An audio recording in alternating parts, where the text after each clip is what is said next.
Welcome viewers. அது March 22, 1994 மாலை நேரம். ரஷ்யாவுடைய மாஸ்கோ சிட்டியில் இருந்து ஒரு ஃபிளைட் கிளம்புறதுக்கு ரெடியா நின்றுட்டு இருக்கு. ரொம்பவே எக்ஸ்பீரியன்ஸ்டு பைலட்டான 40 வயதான ஆண்ட்ரூ அந்த ஃபிளைட்டுடைய காக்பிட் குள்ள என்டர் ஆகுறாரு. அங்க ஏற்கனவே உட்கார்ந்துட்டு இருந்த 2 கோ பைலட் கிட்ட ஹலோ சொல்லிட்டு அவருடைய கேப்டன் சீட்ல போய் உட்கார்றாரு. இந்த ஃபிளைட் மாஸ்கோல இருந்து ஹாங்காங்க்கு 13 ஹவர்ஸ்ல போகக்கூடிய ஒரு ரொட்டீன் ஃபிளைட் தான். சோ கேப்டனான ஆண்ட்ரூ மற்றும் இந்த 2 கோ பைலட்ஸ் பல முறை இந்த ரொட்டீனை பண்ணிருக்காங்க. ஆனா இன்னைக்கு அவங்களுக்கு நடக்க போற இந்த ஒரு சம்பவம் கேட்கிற யாராலையுமே நம்பவே முடியாது. அதாவது கேட்கறதுக்கு பொய் மாதிரி இருக்கக்கூடிய ஒரு துளி கூட நம்ப முடியாத ஆனா உண்மையில நடந்த ஒரு நிகழ்வை பத்தி தான் truth is always Stranger then fiction series உடைய இந்த எபிசோட்ல பார்க்க போறோம். நீங்க பார்த்துட்டு இருக்கிறது சரவணன் டிகோட்ஸ். நான் உங்கள் சரவணன். வாங்க இன்னைக்கு வீடியோக்குள்ள போலாம்.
எக்ஸ்பீரியன்ஸ்டு கேப்டனான ஆண்ட்ரூ கூட 2 கோ பைலட்ஸ் இருந்தாங்க அப்படின்னு சொல்லியிருந்தேன் இல்லையா? அதுல ஒருத்தருடைய பெயர் தான் யார்ஸ்லாவ். இவரு தான் அன்னைக்கு நைட்டு ரிலீஃப் பைலட்டா இருக்க போறாரு. அதாவது கேப்டன் ஆண்ட்ரூ மற்றும் அவருக்கு பக்கத்துல கோ பைலட் இருப்பாரு. இவங்களுக்கு பின்னாடி ரிலீஃப் பைலட்டான யார்ஸ்லாவ் உட்கார்ந்துட்டு இருப்பாரு. ஒன்ஸ் கேப்டன் ஆண்ட்ரூக்கு இல்லனா கோ பைலட்டுக்கு பிரேக் வேணும் அப்படின்னு தோணுச்சுன்னா அவங்க போய் ரெஸ்ட் எடுக்கிற நேரத்துல ரிலீஃப் பைலட்டான யார்ஸ்லாவ் ஃபிளைட்டுடைய கண்ட்ரோல் எடுத்துக்குவாரு. இப்ப பேசஞ்சர்ஸ் எல்லாருமே ஃபிளைட்ல ஏற ஆரம்பிக்கிறாங்க. கேப்டன் ஆண்ட்ரூ டேக் ஆஃப் பண்றதுக்கான ப்ரீ செக் ப்ரொசீஜர் எல்லாமே பண்ண ஆரம்பிக்கிறாரு.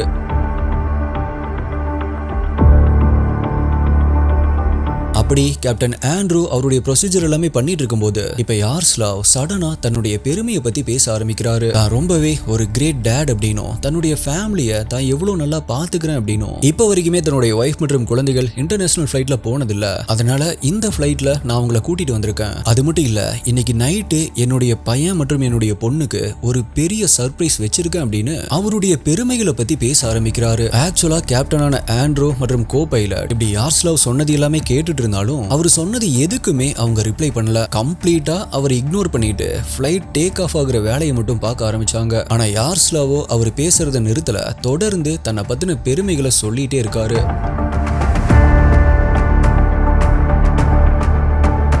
இப்ப கடைசியா ஃபிளைட் டேக் ஆஃப் ஆகுறதுக்கான சிக்னலும் கிடைக்குது. யார்ஸ்லாவ் தொடர்ந்து பேசிட்டு டிஸ்டர்ப் பண்ணிட்டு இருந்தாலும் கேப்டன் ஆண்ட்ரூ ஃபிளைட்டை கரெக்டா டேக் ஆஃப் பண்ணி ஃபிளைட் பறக்க ஆரம்பிக்குது. கொஞ்ச நேரத்திலேயே ஃபிளைட் க்ரூசிங் ஆல்டிடியூட ரீச் ஆகுது. அங்கிருந்து ஆட்டோ பைலட் மோட்ல ஹாங்காங்க நோக்கி ஒரே சீரான வேகத்துல ஃபிளைட் பறக்க ஆரம்பிக்குது. பட் இதுக்கு இடையில ஸ்டில் யார்ஸ்லாவ் அவருடைய பெருமையை பேசுறத நிறுத்தல. அது அப்படி இது இப்படி அப்படின்னு சொல்லிட்டு பேசிட்டே இருந்திருக்காரு. இப்படியே ஃபிளைட் பறக்க ஆரம்பிச்சு கிட்டத்தட்ட 5 மணி நேரங்கள் ஆகுது.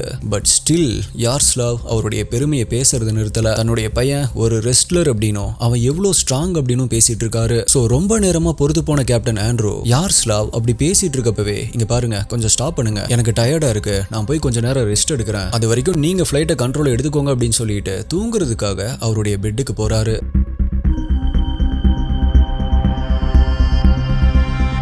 யார்ஸ்லாவும் இப்ப அவருடைய சீட்ல இருந்து எந்திரிச்சு கேப்டனுடைய சீட்ல உட்கார்ந்து ஃபிளைட்டை கண்ட்ரோல் எடுத்துக்கிறாரு. கேப்டன் ஆண்ட்ரூ அங்கிருந்து எந்திரிச்சு காக்பிட்ல இருந்து வெளியே வராரு. அங்க ஃபிளைட்டுடைய பின்னாடி இருக்கக்கூடிய ஒரு ரூம்ல மெயின் கேபின் இருக்கு. அங்கதான் கேப்டன் ரெஸ்ட் எடுக்கிறதுக்கான சீட்ஸும் இருக்கு. அங்க போன ஆண்ட்ரூ கொஞ்சம் ரிலாக்ஸ் ஆகி தன்னுடைய கண்களை மூடி தூங்க ஆரம்பிக்கிறாரு. அப்படி அவர் தூங்க ஆரம்பிச்ச கொஞ்ச நேரத்துல ஆண்ட்ரூக்கு ஏதோ ஸ்ட்ரேஞ்சா ஃபீல் ஆக ஆரம்பிக்குது. அவர் பறந்துட்டு இருக்கிற அந்த ஃபிளைட் இப்ப ஒரு பக்கமா சாஞ்சிட்டு போற மாதிரி அவருக்கு ஃபீல் ஆகுது. ஆண்ட்ரூவுடைய மனசுக்குள்ள ஓகே ஃபிளைட் இப்போ ஏதாவது டர்னிங்ல இருக்கும் போல அப்படின்னு நினைச்சாலும் இந்த அளவுக்கு ரொம்பவே அக்ரெசிவான ஒரு டர்னிங் இந்த ரூட்ல எங்கேயுமே இல்லையே அப்படின்னு அவர் நினைக்கிறாரு.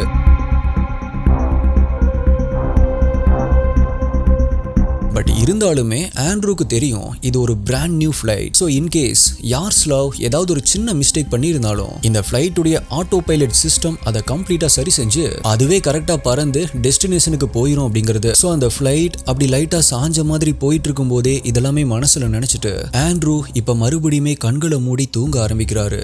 ஆனா அது இன்னுமே மோசமாக ஆரம்பிக்குது. அந்த ஃபிளைட் இன்னும் சாஞ்ச மாதிரி பறக்க ஆரம்பிக்குது. இப்ப அகைன் கண்ணை திறந்த ஆண்ட்ரூ யார்ஸ்லாவ் என்ன பண்ணிட்டு இருக்காரு, ஃபிளைட் எதனால இப்படி சாஞ்சு போயிட்டு இருக்கு, ஃபிளைட் ஒரே இடத்துல வட்டம் முடிச்சிட்டு இருக்கிற மாதிரி தெரியுது அப்படின்னு யோசிச்சு காக்பிட்ல போய் பார்க்கலாம் அப்படிங்கிறதுக்காக எந்திரிக்கிறாரு. அப்படி எந்திரிக்கும் பொழுது அந்த ஃபிளைட் இப்ப பயங்கரமா அதிர ஆரம்பிக்குது.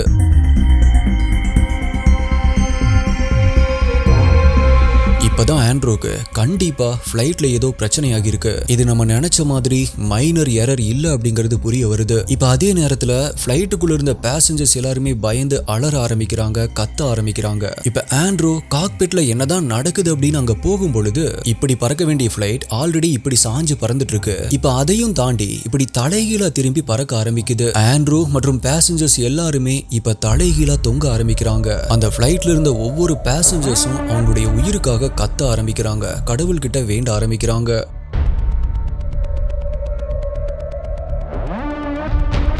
இப்போ ஒரு சில நிமிடங்கள்ல இது எல்லாமே அப்படியே ஸ்டாப் ஆகுது. ஃபிளைட் அதிர ஆரம்பிச்சது எல்லாமே ஸ்டாப் ஆகி இப்ப கரெக்டான லெவலுக்கு வந்து நார்மல் பொசிஷனுக்கு வந்து எப்பவும் போல பறக்க ஆரம்பிக்குது. ஒரு சில வினாடிகள் எல்லாமே கரெக்டா இருக்கிற மாதிரி தெரியுது. சோ இதுதான் கரெக்டான டைம் அப்படின்னு நினைச்ச ஆண்ட்ரூ உடனே அந்த சான்ஸை யூஸ் பண்ணி எந்திரிச்சு காக்பிட்ல அப்படி என்னதான் நடக்குது அப்படின்னு பாக்குறதுக்காக வேகமா அங்க போறாரு. அப்படி போய் கரெக்டா காக்பிட்டுடைய டோர் ஹேண்டில் அவர் பிடிக்கும் போது நார்மலா இப்படி பறந்துட்டு இருந்த அந்த ஃபிளைட் இப்ப சடனா செங்குத்தா இப்படி பறக்க ஆரம்பிக்குது. அதுவும் பல மடங்கு வேகத்துல அந்த ஃபிளைட் பறக்கும்போது ஆண்ட்ரூ கஷ்டப்பட்டு அந்த காக்பிட்டுடைய கதவை திறந்து உள்ள என்னதான் நடந்துட்டு இருக்கு அப்படின்னு பாக்குறாரு. அப்ப அவருடைய கண்ணை அவராலேயே நம்ப முடியல. பிகாஸ் இது எல்லாத்துக்குமே காரணம் என்ன, எதனால ஃபிளைட் இப்படி பறந்துட்டு இருக்கு அப்படிங்கிறதுக்கான காரணத்தை அவர் பாக்குறாரு.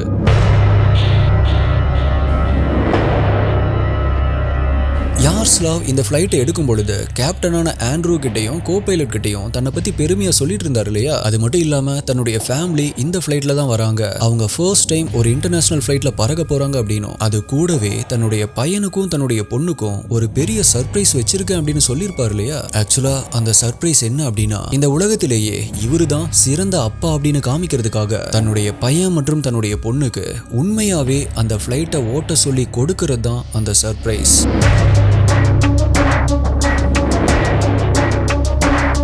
அந்த குழந்தைகளுக்கு, அதாவது அவருடைய பொண்ணுக்கும் பையனுக்கும் ஃபிளைட்டை எப்படி ஓட்டணும் அப்படின்னு எந்த ஒரு ஐடியாவுமே இருக்காது. கேப்டன் ஆண்ட்ரூ பிரேக் எடுத்து தூங்க போன அந்த கேப்ல மெயின் கேபின்ல இருந்த தன்னுடைய டீனேஜ் சன் மற்றும் டாட்டரை காக்பிட்டுக்கு கூப்பிட்டிருக்காரு. அப்படி உள்ள வந்ததுமே கேப்டன் சீட்ல உட்கார்ந்து ஃபிளைட்டை ஓட்ட ஆரம்பிச்சிருக்காங்க. ஃபர்ஸ்ட் யார்ஸ்லாவுடைய பொண்ணு தான் அந்த சீட்ல உட்கார்ந்து இருக்கு. சும்மா ஸ்டீரிங் வீல பிடிச்சு பாரு, எப்படி இருக்கும் அப்படின்னு ஃபீல் பண்ணி பாரு அப்படின்னு யார்ஸ்லாவ் சொன்னாலுமே அந்த பொண்ணு எதையுமே டச் பண்ணாம சும்மா அந்த சீட்ல மட்டும் சில வினாடிகள் உட்கார்ந்துட்டு எந்திரிச்சிருக்கு. ஆனா அதுக்கப்புறமா அந்த சீட்ல உட்கார போன யார்ஸ்லாவுடைய டீனேஜ் பையன் உடனடியா அந்த சீட்ல உட்கார்ந்த உடனே ஸ்டீரிங் வீல அப்படியே புல் பண்ணிருக்கான். அந்த நேரத்துல எப்படியோ ஆட்டோ பைலட் ஃபீச்சரும் டர்ன் ஆஃப் ஆகியிருக்கு. ஆனா இது தெரியாத யார்ஸ்லாவ் மற்றும் அவருடைய பையன் அந்த ஸ்டீரிங் வீல பிடிச்சு ஆட்டுன்னு ஆட்டியிருக்கான். அப்படி ஆட்டுனதுல ஃபிளைட் கண்ணு முன்னு தெரியாம மேல கீழே சைட்ல அப்படின்னு எல்லா திசைகளிலும் பறக்க ஆரம்பிச்சிருக்கு. இப்ப நீங்க பார்த்துட்டு இருக்கிற இந்த ஒரு கிராபிக்ஸ் அந்த ஃபிளைட்டுடைய பிளாக் பாக்ஸ்ல இருந்து எடுக்கப்பட்ட டேட்டாஸை வச்சு உருவாக்கப்பட்ட ஒரு கிராபிக்ஸ் தான்.